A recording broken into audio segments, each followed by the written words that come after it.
The midday sun bore down relentlessly, turning the dusty village path into a shimmering mirage.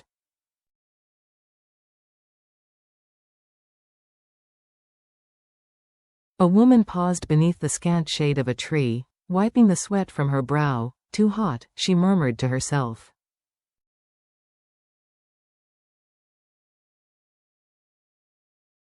I'll rest here for a while before moving on. From behind the low embankment, a startled voice called out.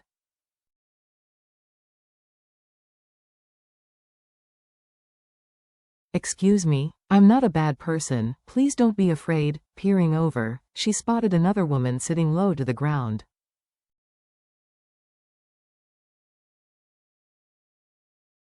Curious, she asked, "Why are you down there?" The stranger admitted softly, "I slept here last night."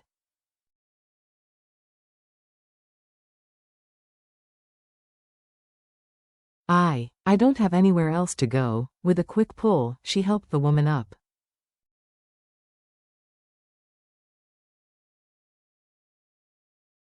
"Sorry, I thought you might be dangerous at first." "It's nothing," the woman replied, brushing off her clothes.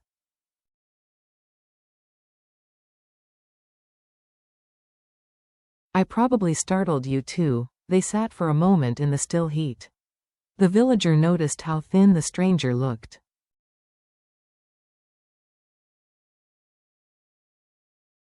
"You're not from here, are you?" she asked. "No," came the reply. "I'm from the next village over."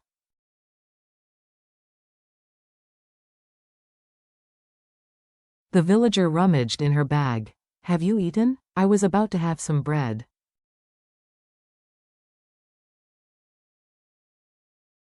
"Here, take half." The stranger hesitated. "Go on," the villager urged. "And some water. Drink slowly so you don't choke."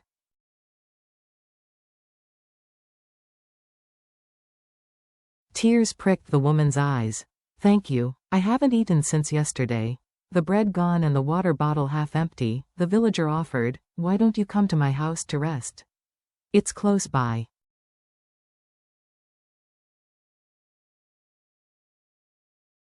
The woman shook her head. "I can't. I need to get back to work. You've done enough."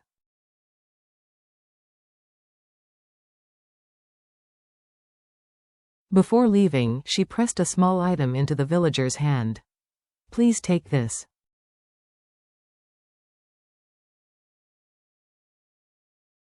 "Someday, I'll repay your kindness." The villager waved it off. "Just take care of yourself."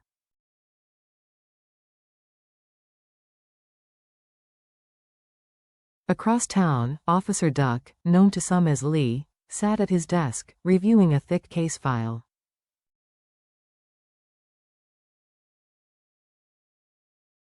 A colleague brought in a cup of water. "What are you working on?" "A theft case from last week," Duck said, flipping through the pages.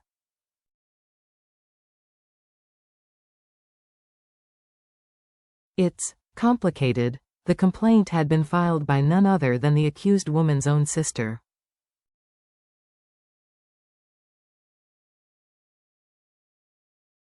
According to the statement, Sam, an older sister, had stolen a mobile phone worth 25 million dong, a gift from their father after selling the family's cow.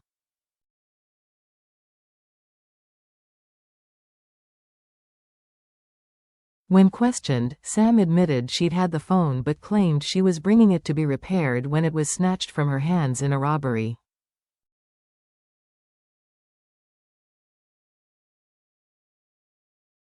"That's the problem," Duck said. "If it's theft, she could face 3 to 7 years in prison."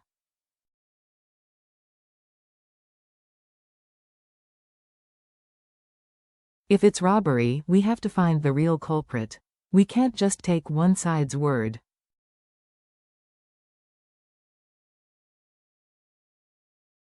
He decided to pursue both lines of inquiry. Verify Sam's robbery claim. Investigate her sister bitch's accusation of theft.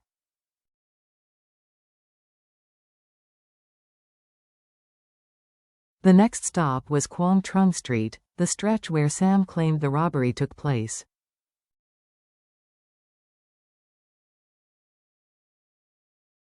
It was quiet, almost desolate, with no CCTV cameras and only a few scattered houses.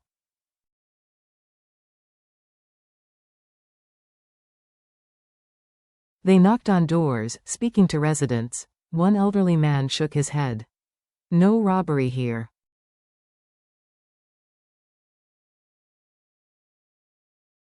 I didn't see anything. At the next house, a younger man invited them in. He remembered hearing a shout around 11 a.m.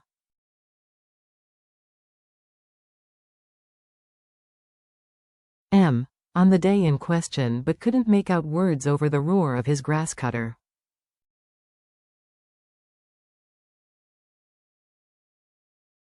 Alone in his garden, surrounded by tall plants, he hadn't seen the road at all.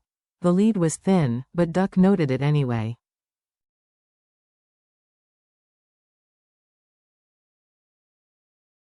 It's something, but not enough.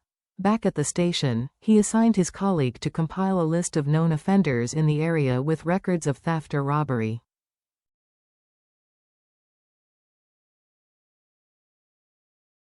Meanwhile, he planned to interview Bitch directly. Elsewhere, a familiar figure wandered into a small workplace, the same young man who'd been there before.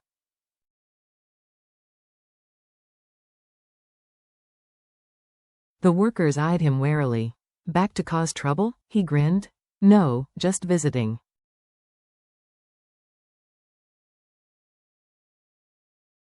Spotting the young woman he'd met earlier, he tried again to strike up a conversation.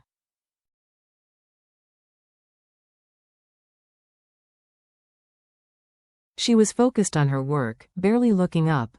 Let me help you, he offered. No thanks.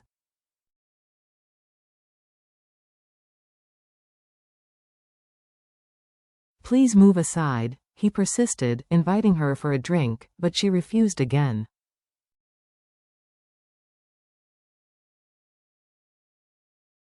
Finally, he devised a quiet gesture, slipping extra money to her employer to add to her wages, instructing, "Don't tell her it's from me."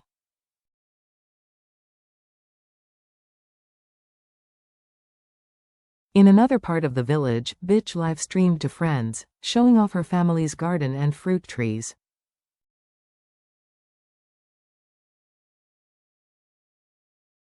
The camera panned over ripe grapefruits, a proud display.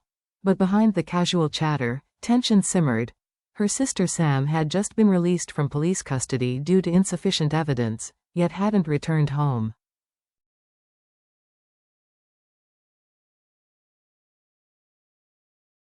Officer Lee arrived to speak with Bitch and their mother. Why did you both accuse Sam of theft? He asked.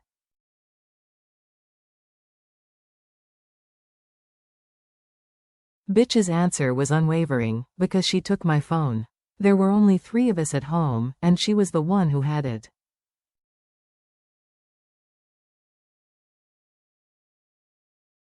She didn't return it. Her mother nodded in agreement.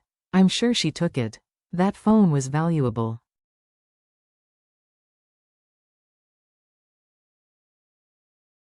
Lee took note. 2 firm accusations from close family members, but no physical proof.